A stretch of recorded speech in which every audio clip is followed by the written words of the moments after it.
The worst year for a lot of us for our mental as well as physical health. So joining us this morning is best-selling author, coach Lisa Goldenthal. Hello and welcome. I'm Lisa G, your host. You're at the top of your game, yet the game is changing faster than ever. Strategies that got you here aren't the ones that'll keep you here. The pressure is relentless, and the fear of obsolescence looms large. That's why I'm here. Welcome to the new podcast series, Disrupted: How to Be Gritty and Unlock Performance in Business, Mindset, Wellness, and Success to help you master disruption. Thanks for coming, and I'll see you soon.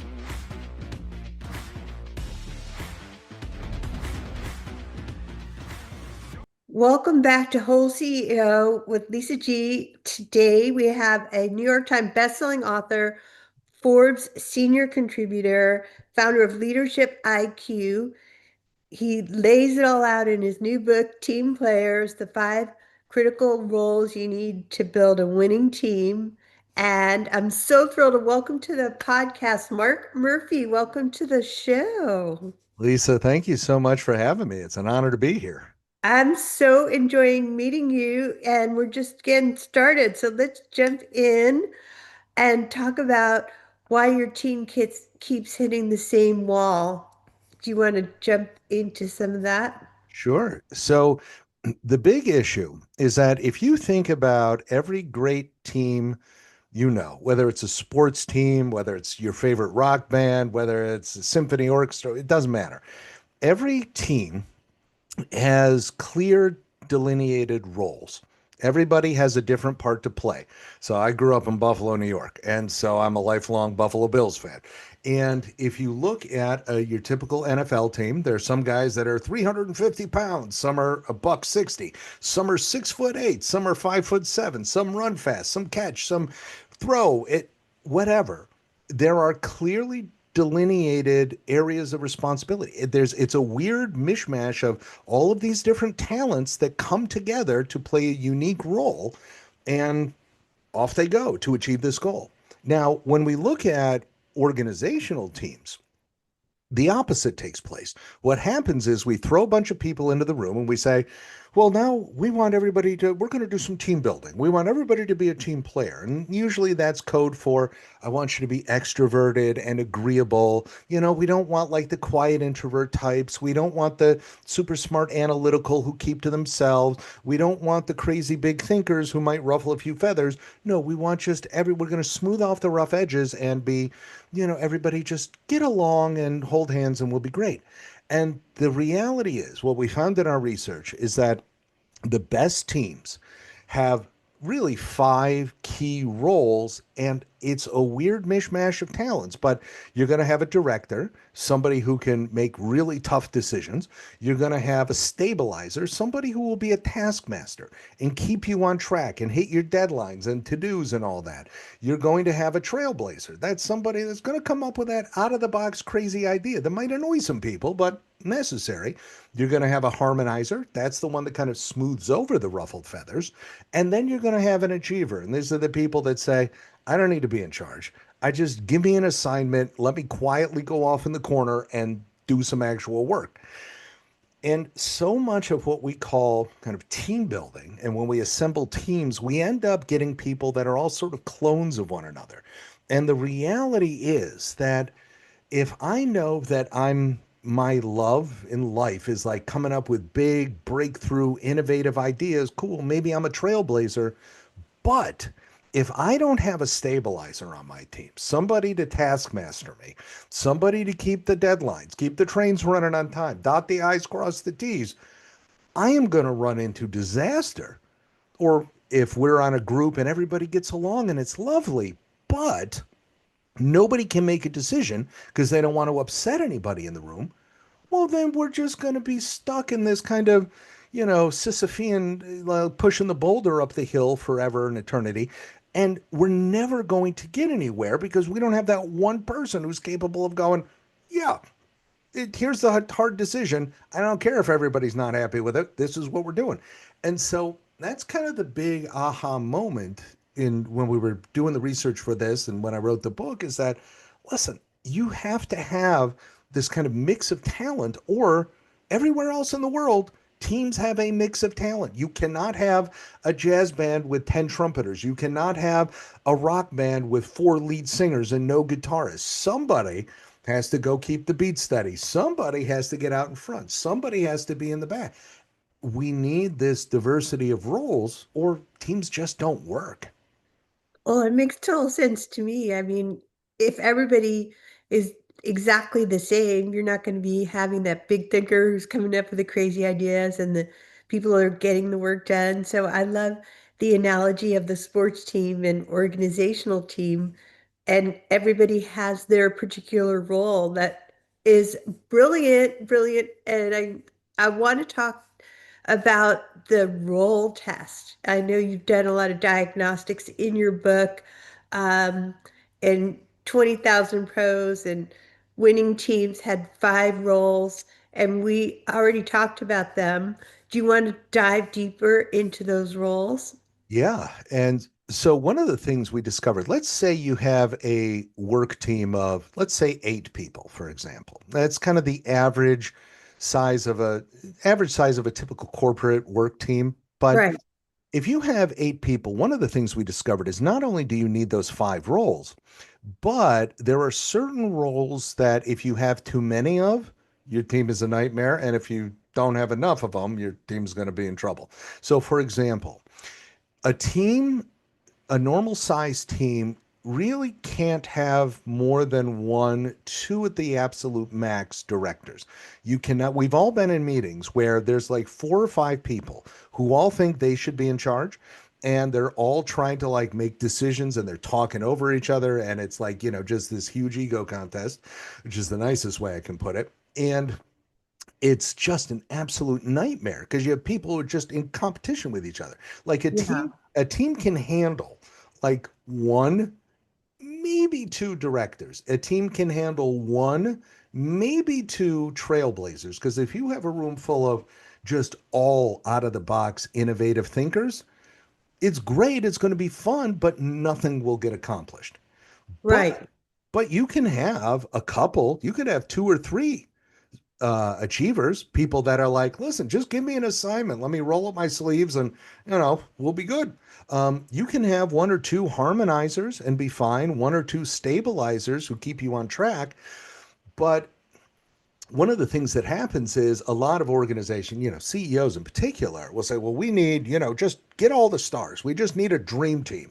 And the truth of the matter is that the vast majority of quote unquote dream teams, where you just try and take as many stars as you can, throw them into a room, Yeah.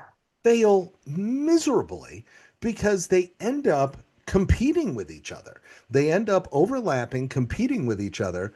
And it's funny because Satya Nadella, the CEO of Microsoft, he described his executive team. He said, we're like a legion of superheroes where everybody has a different superpower and Ah, they all bring in different talents. And that's the kind of magic recipe. And that's exactly what he's talking about are those roles that, yeah, I like to think of it as everybody has a superpower that could be leveraged in a team. And if you put them in the right role, cool. But if you try and, stuff them all into, okay, everybody is, we just want a bunch of stars who all want to be in charge and be the director. Well, that's like a nightmare of a I team. mean, nobody wants to be in a meeting with those people that all know it all. I- exactly. You'll never get anything done. No, The people that are just going to be like, no, wait, I'm going to say something really interesting because I'm smarter. Just it, to prove that I'm smart. and that's the thing. If a leader is willing to be somewhat self-aware and say, listen, of these 5 roles, you know what? This is the one where I'm happiest. This is the one where I do my best work. Cool. And what that means then is that I get to stop trying to do it all. One of the greatest sources of burnout is when a leader feels like I have to do everything, where I Right. have to make all the decisions. I have to keep us on track. I have to do all the work. I have to come up with the big, crazy ideas. No, Not at all. That's just a sure recipe for absolute burnout. But when a leader can say, you know what, I'm a particularly good stabilizer, but Yeah. I'm not a great trailblazer. And so I got to find somebody else on the team who's into that and loves that and let them take the lead on that part. I don't, if I try and do everything, and you can, it's funny because this model, even though we didn't start out applying it to like life outside of work, it was very much about work. But the more people started to look at it and go, I feel like I'm doing this in my life at home too. Like I got to make the tough decision. I got to keep the kids on track. I got to, when they have a rough day, I got to be the emotional support for the family. And it's like they're trying to play all of the roles. And it's like, well, yeah, no wonder you're exhausted because you are literally doing the work of all five roles on a team. And what you need is for the kids and the spouse to take on some of these other pieces so that you can you can do what you do really well Right. and not have to spend your days exhausted trying to fulfill a role that A isn't your strength and B you probably don't love. So the other irony is that the more you let other people on the team start to play some of these roles, the more they develop skills, the more they go, you know what, this is kind of cool. I get to learn something. I get to, develop, put some new tools in my toolkit. And so they tend to get more engaged and Exactly. your life gets easier. It's kind of a, Yeah. And they're not over there like quiet quitting and they're like they can grow and develop. So important. I love your research. I mean, it makes total sense to me and I love playing to your strengths and delegating the other stuff and empowering the others in your charge to lead the other stuff. But you also talk in your book about fixing weaknesses and I wanted to jump into that next about strengths and weaknesses and some employees like feeling that their strengths are underused. yes. And it's, one of the things I found is that when a team would just ask a simple question, and the question, basically two parts. One is, what would others say is the role that you most typically play on this team? And what's a role on this team that you would really like to develop? And once you ask everybody on your team those two simple questions, what starts to happen is they say, yeah, right now I'm kind of in the stabilizer role, but I would really love, I think I'd be a good harmonizer. I think that's something I'd like to test out and play with. And what we found is that most people, there are certain roles that are harder to switch back and forth between. So, for example, it's hard to switch daily from being a stabilizer who's, dot the I's, cross the T's, to the trailblazer, which is that big, crazy out of the box thinker. Those two roles they're a little tough to switch between. Yeah, But stabilizers and harmonizers, they can switch all day long. yeah, Achievers and trailblazers, they can switch all day long. Directors can switch with achievers. And so there are plenty of roles where people can say, you know what, on this team, yeah, we don't really have a stabilizer on this team. Okay, so I'm kind of it. I have to do that because if I don't do it, nobody's going to do it. Okay, right. that's fair. But then when I'm in another group that has a bit more talent available, a bit more diversity of talent, Yeah, I might say, you know what? I want to try out this other role because A, I think I'd be good at it. B, I'd like to learn those skills. And how cool would it be if I could do something that is actually going to flesh out some of the holes in my resume or some of the holes in my portfolio. And, what's interesting is that, for example, if somebody wants to be a CEO, let's say they're not a CEO yet, but they aspire to be a CEO, they don't have to be the absolute best at every one of these roles, but they have to have a baseline of understanding of each of these roles. yeah, And, like a hint of competence. Again, they don't have to be the best at it, but if they don't appreciate the various roles, what's going to happen is they're going to build an executive team that is a lot like them, or it's just going to be a bunch of sycophants, but nobody's going to play the other roles and challenge them, keep them on task or whatever. And the other side of it is that they're going to find that they might not even value the need for having a stabilizer or having a harmonizer. And so if you have a CEO that's a, for example, hard charging director, they make tough decisions, they make them fast and they go, go, go. Well, Yeah, they might be absolutely burning out and turning off the rest of the staff, causing key departures. And if they don't recognize the need to have a harmonizer, somebody that can, smooth things over a little bit, right. might one day wake up and realize that, four or five of their best people have quit because, and again, they don't have to be the harmonizer. They don't have to be the best at that. They just Yeah. have to be good enough to recognize that it's important so that they can go get somebody else who is good at it and go, yeah, okay, I know I kind of stink at this, but I appreciate it. I know why it's important. And if I have somebody that's good at that, that will save me from myself. Well, this is so great. I love your use of the word diversity and it's so applicable here because you can't have like everybody's playing the win section and have a great team. So you have all of the different roles, and how do you know who's like underrepresented or miscast, or if you hire one role this quarter, what would change the outcomes faster? And as a leader, how do you decide to default to what blind spots and things like that it creates? So why don't you start with the miscast type of question? Like, how do you know So, if someone's miscast? yeah. So, one of the big issues is once you look at, if you ask everybody on the team, okay, what's the role that you think others would say that you're most typically playing? And you look at that and go, okay, um, you say that you're typically playing the role of the harmonizer, but, and I'm not going to say it exactly like this, but what I'm thinking is, but you don't have much in the way of emotional intelligence. Like, okay. I can see that we still have a lot of people in our meetings who don't speak up. They're afraid to speak up, or we have conflict.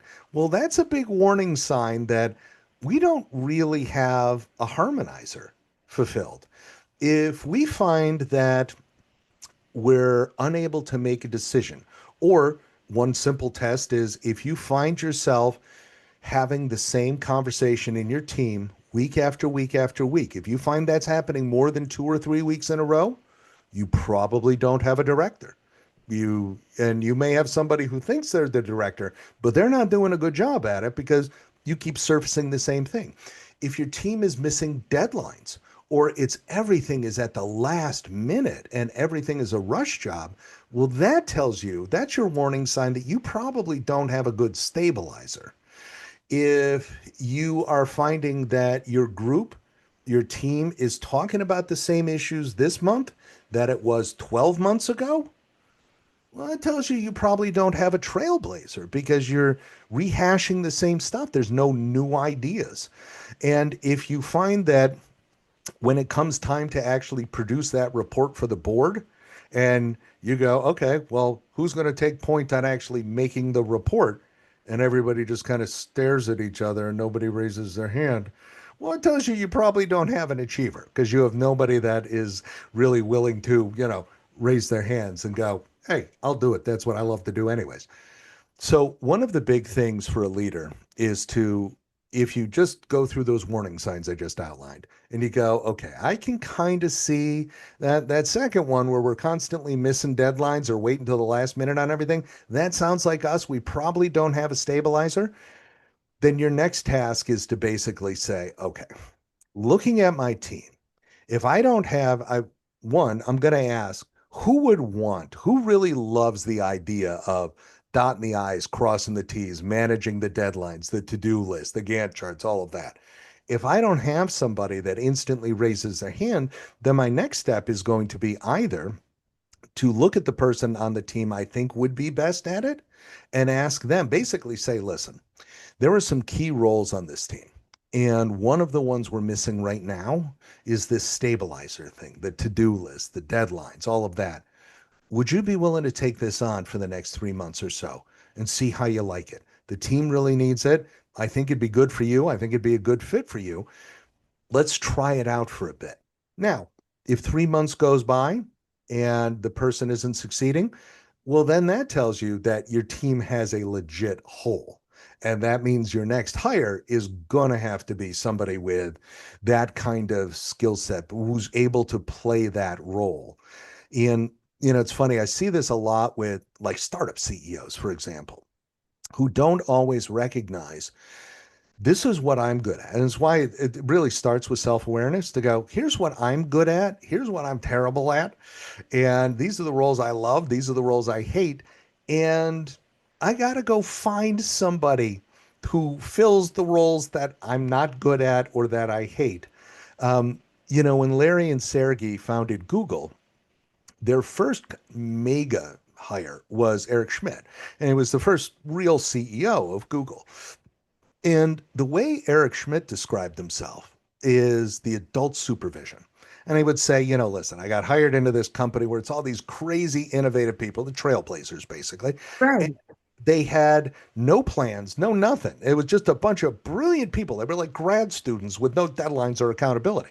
And he said, so my job is basically he's a stabilizer par excellence. He's just brilliant at it. But that's what he did. He said, my job was to build the plans, to put in place the deadlines, the to-dos, the accountability. That's what stabilizers do. And kudos to Larry and Sergey for realizing that the major gaping hole in their executive suite wasn't more brilliant innovator types. They're like, we got that. They had the self-awareness to say, the thing we are missing is we are missing a stabilizer. We are missing the plan person, somebody that can hold us accountable with deadlines and dot the I's and cross the T's on the task list and all that. That's what we are missing. And so when a leader can look at themselves and say, here's what I'm great at, and here are the holes we've got. Well, okay, then they can pull a Google and go, yeah, okay, if I truly don't have anybody on the team with that capability, which does happen, that's a real thing, then I can at least look and go, I got to find some way, whether it's a new hire, whether it's a vendor, I got to find something that can help me fulfill that. Because if I don't, it's just pretending it, isn't important, isn't going to help, because it is important. Every one of these roles is necessary in some way, shape, or form. Well, Mark Murphy, thanks for sharing that example. It's like if everybody's all the creative and the nap pods over there at Google, they'd never really have grown to the giant that they are today. So where can people find more leadership IQ, and where can people find more Mark Murphy? So if you go to leadershipiq.com, you'll see the all of our research there, all our courses and all that. You'll also find all my books there. Of course, Team Players, you can find that book anywhere books are sold. But I will tell you, there's a Team Players tab on our website on the navigation bar, and there's a Team Players quiz. So you can they're free quizzes. You can test yourself, see what role you are, and have your team take it too and see what roles they are. So there's lots of resources there where you can really kind of figure out, okay, what roles do we have on our team? What ones are we missing? And now I gotta go develop some of those people. Well, it's such a pleasure meeting you, and the science behind all the work you do is so impressive. And I loved your focus on emotional intelligence and self-awareness. Thank you for being a fabulous guest on Whole CEO with Lisa G. Thank you so much for having me, Lisa. It was a pleasure.